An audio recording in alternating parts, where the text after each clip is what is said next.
Are you on the hunt for Easter DIY inspiration? Well, you have come to the right place. In today's video, I have got so many tutorials to help you get inspired, as well as the free resources like printables, templates, and SVGs to help you get crafting for your own home. You're watching Whiskey and Whit. My name is Whitney, and a huge thank you to Laundry Sauce for sponsoring today's video. Also, a huge thank you to my craft buddies who are here each and every week to DIY right along with me. Now let's get into it. So many of you loved my paper garlands for Valentine's Day, so here is an idea for Easter. We're going to take some green cardstock, cut it on the long end to 1-inch strips, and then we're going to take some orange cardstock, again cut it on the long end to 1.5 inches. Then we're going to take those green pieces that we cut to 1 inch, and you are going to cut some of them in half to be 5.5 inches long, and then you are also going to need 7-inch long pieces for the amount of carrots that you're making. I'm going to do 7. You're going to take 2 of those 5.5-inch pieces, fold them in half, and then take a 7-inch piece and also fold that in half. Put those together with the 2 smaller ones on the outside, staple it at the bottom, and then fold your orange piece in half. We are going to tuck our green into the fold, and then you are going to pull the orange out and around and staple that at the bottom. That is going to create your cute little carrot. Then I just popped the tops like this to have them pop out like the leaves on your carrot, and you are good to go. Now you can use these as is, or if you want to make them a garland, pop a hole in the top and then run some jute twine through. This is so cute, so quick and easy. This would also be a great project to do with little kids. I've got this on our mirror, but you could also use it for things like a place card, or you could even put it around your napkins for any entertaining you're doing as a napkin ring. You are going to need a grapevine wreath for this next one. You can pick whatever size you want, and be sure to check your thrift store because you can even find ones like these for cheap that you remove the greenery and you're good to go. I decided to grab one of these bunnies from Dollar Tree because I basically got 2 of them for $5 and some toothpicks. Now I had to do an extra step because I bought the bunny, so I just used my tin snips to take it apart. And then once I had my 2 circles, I decided I wanted the smaller one, which is about 10 inches in diameter. Then I'm going to grab my toothpicks and a baby wipe, as well as either some brown paint, or you can use antique wax like I used here. It's the Waverly brand from Walmart, but Folk Art has it. Really, any company that has chalk paint will have it. I'm going to take the wipe and I'm going to wipe it on my toothpicks, give it a faux stain look, and then pop that directly in my grapevine wreath. I'm going to continue it around the outside to make a crown of thorns. This is very minimalistic, but it definitely gets across the point of Easter. And I took a dough bowl that I already had from Amazon, flipped it over, added 3 pillar candles, and this is a beautiful minimalistic piece of Easter decor that you can DIY in about 10 minutes. One of my favorite pastimes is scrolling through decor on the internet that is way above my price range, and some of those actually get turned into reality when I create some dupes. You guys know I love to do that here on my channel, and here is one of them. I love these pillar candle holders as well as these little mini wreaths, so I grabbed these from Amazon, and I also grabbed some greenery in different textures to create my wreaths. I'm going to use some of this Dollar Tree kind of, it's like bread twist tie material, but it's in the floral section, and I used it to make a circle for a wreath. And then the star here are these tin snips because you can cut all of your greenery down, so then that way you can work with smaller pieces. I'm going to take some traditional floral wire and take groupings of like 2 or 3 pieces of greenery, hook it to the side, and continue my way around the circle to create a wreath. You can tuck and use floral wire as needed. If you don't have floral wire, you can also use jute twine or whatever twine you have. Just keep in mind that some of it might show, so cover it with a leaf. But then once you work your way all the way around and kind of mess with it, you can tweak it. And also another tip is to put your pillar candle in the center, and that will help keep the circle shape while you're adding everything around the outside. And then you have these beautiful, beautiful pieces that are not only spring and Easter, you could use them year round, but I think what I'm going to do this year is maybe remove the LED candles and put 3 crosses in them for Easter. Not sure. I will share with you if I end up doing that with these, but I love this, and they would be beautiful on your Easter table. I'm a huge fan of this next one because of how customizable it is to your taste and your decor. Grab yourself some of these eggs. We like to use these for our Easter egg hunts too, so you don't have to use real eggs. And then I also grab some prints of napkins that I really like. I love to go to Home Goods, TJ Maxx. Those are my favorite places for napkins, but you can really get them anywhere. And then what we're going to do is we're going to remove any additional ply to the graphic. So look at the sticker. It might say 2 ply, 3 ply, whatever. Remove carefully that back, so 2 or 3 sheets, and then you're just left with your picture. Then I'm going to cut out these pretty flowers, but again, whatever happens to be on your napkin. You could also do gingham prints. You could do tissue paper with this technique, or fabric as well. So like I said, the options are endless. I'm going to use my little detailed scissors to get in as close as I can to the outside. It doesn't have to be perfect, but you want to get as close as you can. Then it's as simple as taking some Mod Podge, apply a coat on the bottom, put your graphic on, and then put a little bit more over the top. You can layer as many and do as much overlapping as you want to make it as covered or as more intricate or whatever you want to do. And then once they're dry, they are good to go. I love to put them in this little wood bowl. I thrifted this and it's great for eggs. The other great thing about this technique is you can do so many different mediums. I even made my own tissue paper like I mentioned. I've got a full tutorial on how you can do this. Run it through your regular inkjet printer. I will link that. And in that video, I have a ton of other Peter Rabbit inspired DIYs. So if this is your vibe, I will link that down below. You can learn how to make the tissue paper. I'll show you how to make these little mini books and a ton of other things. It's a ton of Peter Rabbit ideas. So check that out either up in the iCards or in the description. So you guys know I'm all about getting the most bang for your buck. And when you buy a dozen of those Easter eggs, you may not use all of them for your little covered eggs, or you might need like a dozen and a half or whatever. You're going to take the rest of them, grab your drill and drill a hole in the top and bottom. Then these become really fun beads that you can craft with. I grabbed my doll needle, which this is such a must-have for me. I put 3 wood beads and then an egg, 3 wood beads and then an egg. Continue that until your garland is the length that you want it. You can do anything from like a little thing that you put on the table to this big one like I did to put on my mantle. I just hang it using some command strips, and then to go over the top of my beautiful neutral base, I am going to use one of my free printables, Happy Easter. And the great thing is with the graphics here, you can either do Peter Rabbit or you could do more of a spring vibe. And so you print it out, cut it, pop some holes, and then string it up. I then pulled together my whole mantle by adding some fabric carrots. I put them in containers that I have, and this one, confession, actually a Christmas container. I just flip it around, nobody would know.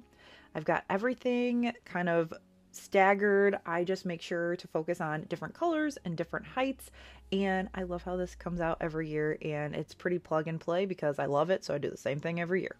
And also, if you are not a neutral person, you can grab some of these fun eggs from Dollar Tree. They're all foam based. So just pop the hanger off for an Easter tree, string them up the same way so you don't have to drill holes, you just pop it through the foam, and you've got a really fun, colorful garland instead. This next one over the years has become a very favorite of mine for seasonal little gifts or just little things to put in Easter baskets. I do it for Christmas as well. I grab these chocolate shapes from Dollar Tree, Walmart has them, get them wherever, and then get yourself some chocolate candy melts. You're going to melt them down and add it to the back of your little rabbits or whatever shape you pick. And then we're just going to take either some treat sticks or some like food safe dowel rods. You can get a huge pack of these for cheap really anywhere. Then let them cool, and they are going to be on a stick. I like to put them in these little treat bags, tie them with some cute little ribbon, and they look so cute popping out of Easter baskets. They're quick and easy to do. This would be awesome if you've got grandkids. Wrap them up, gift them. And I know a lot of people like to say, well, the chocolate doesn't taste good. Let me tell you, I like these chocolates. Just make sure you don't get the like super cheapy ones, but these are from Dollar Tree and they're pretty tasty and they taste good to me. If you crafted with me back during the Christmas season, you know that I fell in love with this heat transfer paper. I put it on so many things, from pillows to napkins to gifts, and we're going to do it again for Easter. I've got a really cute design that is going to be free over in my library that we're going to apply to this. What I have found is before you add your design to a fabric blank, you need to pre-wash it, especially with like a decal on there, because the fabric can like shift and it can make your design all wonky when you actually need to wash it. We definitely don't want that. We're going to toss it in with my go-to detergent pods laundry sauce. I love how simple the pods make things and how good they smell. These are pre-measured, so all I have to do is just toss it in. That's it. You don't have to mess with the little dirty like cup. I hate that. And the other great thing is it's made with an enzyme blend, so it's going to get everything super clean, which is good not only for my craft stuff, but also for our everyday laundry because I have 2 very busy, very messy little boys. It smells elevated, but it's not overpowering, which I also like, and that's great for things that are going to live out and be functional, like pillows. And if I want that scent to last longer, I'll add in their in-wash scent boosters, and you can finish with one of their dryer sheets so everything feels soft and ready to work with. And I don't just use laundry sauce for craft projects, I use it for our everyday laundry as well. It makes the process feel a little more luxurious, and I also can't stress enough how good it smells. I actually had another mom at pickup the other day ask me what perfume I was wearing, and I was like, I didn't put on any perfume today. And then I was like, it's my laundry detergent. So of course I had to tell her about laundry sauce. If you're doing any fabric crafting or you just want to up your laundry game and make your laundry day not feel so tedious and make everything smell so good, you can either click the link in the description or scan this QR code and use my code WhiskeyWhit15 for 15% off your laundry sauce order. So now that we've got everything clean, let's get back into crafting and make this pillowcase something so adorable for Easter. So I'm using this brand of transfer paper. I will link it on Amazon. It's very affordable, and one side has text, one side is blank. So you want to make sure you load it into your printer so that you're going to print on the white side. So definitely do some tests, make sure that you're not going to waste a piece of your paper. Then I'm going to go through and cut these by hand. They don't have to be perfect. You just want to get as close as you can. So I cut close to the carrot part, but then at the top you can see there's a little bit of white. No big deal. Then as I'm cutting, I'm laying them out so I kind of have, the look that I'm going for. And that is how I'm using one 8.5 by 11 sheet to cover a full pillow cover that is a lot bigger than the sheet of paper. We're going to carefully peel back that backer sheet, which is what you saw with the text on when we printed. And you're going to peel the top off. It is like a very thin material. It will stay together, but be careful when you're pulling it so you don't rip it. I'm going to pop some parchment paper that's included with your paper over the top, and I'm going to press it according to the package instructions. And that is it. Just go section by section and you're good. Ta-da! What I love about it is it looks like it's printed right on the fabric. You can wash this. You just follow the instructions. You want to leave it for, I think, 72 hours before you wash it, but look how cute. I've done everything from photos to Norman Rockwell art on fabric. When I tell you so many craft buddies have purchased this product from my Amazon store, I am not even kidding. It's because I showed you guys how great it is and you wanted to do the projects too. So be sure to check out the description for all the links so you can make your own as well. I love seasonal napkin rings because they pack a big punch, but they can get expensive when you're buying them for every season. So we're going to DIY them with some shower curtain rings. These are from Dollar Tree, but you could get them really anywhere. You could also even cut up a paper towel holder just to get the circle shape and wrap that in raffia. You could also use twine, you could use felt, but I'm using this orange raffia that matches the orange of my carrots perfectly. I'm going to use some hot glue as I go. You don't need glue every time you wrap, but wrap it a bunch of times, then glue it just so it's not going to slide on you. Then when you make it all the way around to the end, use some more hot glue, attach your little carrot. These are from Michael's, but you could use whichever ones that you can find. Dollar Tree even has some cute ones, and then it's ready to go. I love how these look on my everyday napkins, so I didn't even have to buy seasonal napkins to make this work, and they are so fun and festive. A couple bucks, and you don't feel guilty having new ones for every season.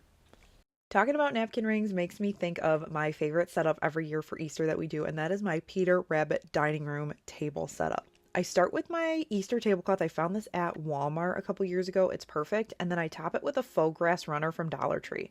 I made this out of scrap wood from the table. It's just a riser. The grass runner over the top because I want the items to sit up higher than my table. Then I've collected both Peter Rabbit, licensed stuff, as well as these items that I find that look similar enough. So these are from Hobby Lobby. They have them every year. The gingham, it's perfect.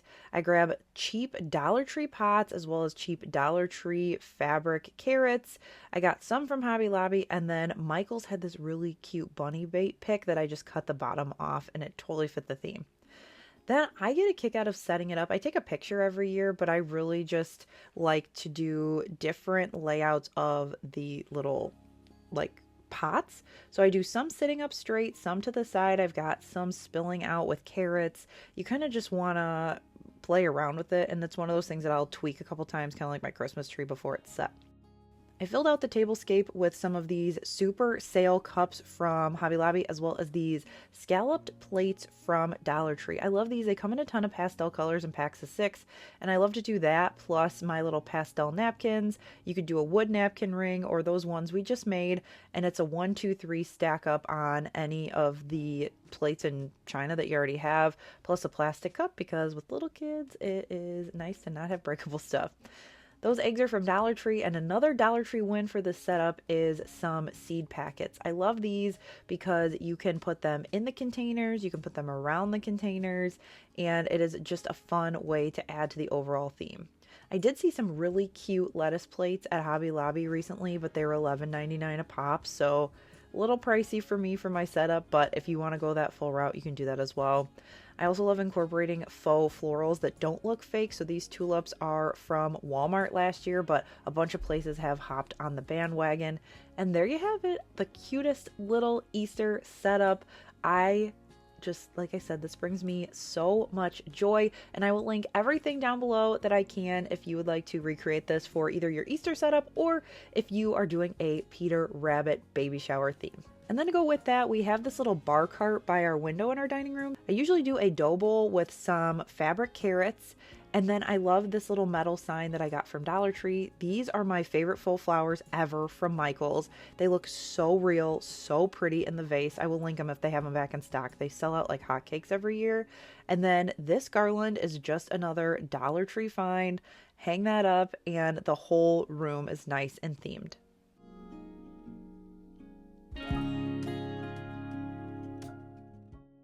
And this next one is just as simple. You're going to need some clothespins for this, and you're going to start by pulling them apart and removing the spring. Now, if you have some that have been out on the line for a few seasons and the wood is looking a little rustic, that would make this project even better. So that's a great use for those as well. We're going to start by painting each of those pieces orange. You could also take them out and spray paint them if you want. That would be quick too. And then this is optional, but I'm going to take some white paint and dry brush it on. So if you've not dry brushed before, you just take the paint, put it on like a little scrap piece of paper like I'm doing here, and you're almost dusting it over the top versus covering it. So you just want it to look like it's dusted with white. Then I've got some scrap greenery just in my craft room, so I'm going to pull off some of these pieces. You could also use felt, and probably by this point you have thought that we're making carrots, so that's going to be the stem of our carrots. To assemble these, you're going to do groups of 2. So to put the group together, you're going to do flat side to flat side, and you're going to need 4 of those. Then we're going to take 2 of those 4 groups, glue a little bit on this bottom flat part, and stick them together. So it kind of looks like a V. Then on one side, in the center of that V, we are going to glue our third of 4 groups, and then we're going to flip it over and do the exact same thing on the back with our fourth of the 4 groups. Then we are just going to add a little greenery, so I just popped it in there with a little bit of hot glue in that opening in the top. And then I didn't have any gingham print ribbon that was the right thickness, so I just took a bigger piece and cut it down. One side has the ribbon on it so I can still pose it, but the other side looks a little frayed, and it goes with the vibe of the DIY. These, you could make 1, you could make 1,000,000. There are so many different options that you could do with these, not only just putting them out in vignettes, but these would make the cutest little name place card things for Easter brunch, or you could also add a little bit of hardware and make them picture frames. So cute. If you're looking for a more religious option for a wreath, I've got you covered there too. I got these items at Dollar Tree. From that full pack, I had a ton of clothespins left over from those carrots, so I decided to use the remainder, break them apart, and use them as a cross. So you can pause here to screenshot so you can see my full layout of my cross. I ended up using hot glue to hook everything together, and I had to kind of mess around and Tetris it a little bit to get it to lay how I wanted. But if you follow kind of the 3, 3, 3, and then 3 down the center staggered, it will come together. Or if you don't want to have to build your own cross, you could definitely just go for a wood cutout. Michaels has them, Walmart has them, Hobby Lobby has them.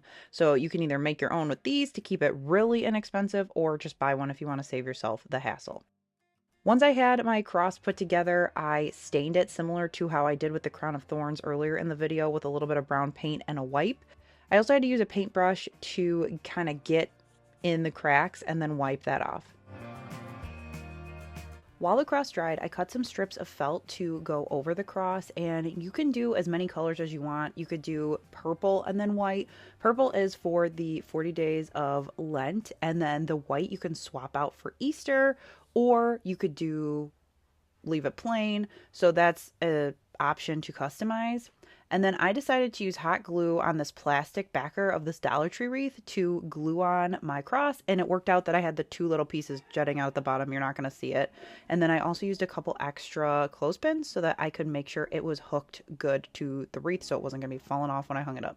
So like I mentioned, I'm showing the white here, and you can use a little dab of hot glue to have it swag correctly, and then you can easily pop it off. So I would either use that or a glue dot to make sure it sits correctly, or like I said, you can leave the cross plain. I think this turned out really pretty and super simple to do, but a great impact. You're going to grab yourself a wooden shape for a base. You can grab it literally anywhere, anything that says Easter to you. I'm going to use this Easter bunny. We're also going to use some cardstock. This is just what you get at Michael's, Hobby Lobby, like a 65-pound general cardstock. And I'm going to use some pastel colors. You can also get it at Walmart, really anywhere. You're going to start by cutting off the edges so you have a kind of an oval shape. It does not have to be perfect. Then you're going to start at one end and just create a spiral, essentially. You could cut a straight spiral, or you could do a little squiggly like I'm doing here. And when you come around to the outside, continue on so it's one continuous piece instead of cutting the end off. So then once you have one of these that looks kind of like one of those wind chimes, you're going to start at the long end and you're going to start rolling it. We are going to make some cardstock flowers. Now, if you have a Cricut, you could easily cut these out on the machine, but this is a great way to do it without needing any sort of machine. We're going to glue and we are going to continue to wrap. Now, my problem was the first time I did this, I only used a little bit of glue. I glued the bottom piece on like you're supposed to, like a lily pad, but then I let it go and it unraveled. Wah wah. So make sure you glue a little bit more often as you go. So I would wrap a little bit glue, wrap a little bit glue. Once I have my nice big fluffy flower for the tail, I'm going to cut some smaller pieces in the pastel colors. So this is like a quarter of a sheet of an 8.5 by 11, and I'm going to do a straight spiral here, leaving a about quarter size piece at the bottom. Then I'm just going to make a bunch of these. I'm going to wrap them around. I'm going to glue them. And then as I get them, I'm going to start gluing them on my shape. An Easter egg or a cross would be the most simplest thing to do here, but this bunny was not hard by any stretch. I also created some smaller ones so that it would fit within any gaps. And you're going to continue to glue kind of like a puzzle. You can do a dry fit and then fit everything on. Once everything is glued on, you have this really cute bunny, and I finished it off with a little bit of chiffon ribbon. I love this because it looks super high-end. I love how it's 3D, and it's a Dollar Tree base and some cardstock. This looks so good on my boxwood wreath, and I think I might try an Easter egg next. My dear friend Jennifer from A Little Bit of Calm and Crazy sent me this t-shirt in a mystery box, and I turned it into this fun door hanger that resembles our beloved dog, Sebastian. And if you're interested in the whole tutorial, I will link it down below, but I really wanted to share with you how you can take your dog and create your own art, printable, sublimation file, what have you, and customize your home with it. I made this one of two dogs that look like Courtney's over at Creative on the Cheap, Gwen and Gabby. I thought this is adorable. We're going to do it again over here. So I searched watercolor dogs and I found this designer Cat and Color. So Cat and Color spelt like that. You can search and find there are some really cute watercolor ones. There are so many other watercolor options of dogs, but you can really just pick what you want. And we're going to go through here and let's see what kind of dog I want to do today. Let's do this one. This one looks like my cousin's dog, Stella. So cute. So you've got your dog in there, and then we are going to go back and we're going to search watercolor bunny ears. Maybe we do this with straight up bunny ears. There we go. Then you can kind of turn it to make it fit. So then I'm going to select both of these and make it a little bit smaller so it fits on the page. And then I think what we're going to do is maybe put an Easter basket right here. So I'm going to do watercolor Easter basket and maybe watercolor Easter and see what elements I can find. I like this watercolor background, so we're going to put that there and we are going to send it to the back. Then we're going to take this cute little Easter basket that we found here. You can size it. You can put whatever Easter elements you want. And maybe it looks better over here. Let's do that. And then we'll just add some text. You can mess around with the ears if you want them to be like a little higher, a little lower. And then all you have to do is export your artwork. You can transfer it to fabric. You can print it and put it in a frame. So many options. And this is pretty quick and easy to do, even if you're not super tech savvy. If you love the tassel wreath, I do too. I use this year-round on my craft room door. Definitely check out the tutorial, and I hope this helped you create some custom doggy decor for your home for Easter and beyond. that's going to do it for today's video. I hope you loved all of this Easter inspiration. And the other great thing is this is not where it ends here at Whiskey and Whit for Easter or other seasons. I've got so many other videos for you. I will link some here on the screen, and I will also link some down in the description. Also, a huge thank you to Laundry Sauce for sponsoring this video and helping me bring you all of these Easter projects. As a reminder, you can head down to the description or scan this QR code and use the code WhiskeyWhit15 for 15% off your order from Laundry Sauce. Thanks so much for watching. Be sure to hit subscribe if you're new so you don't miss any future Whiskey and Whit content, and I will catch you in the next one. Happy making! Bye!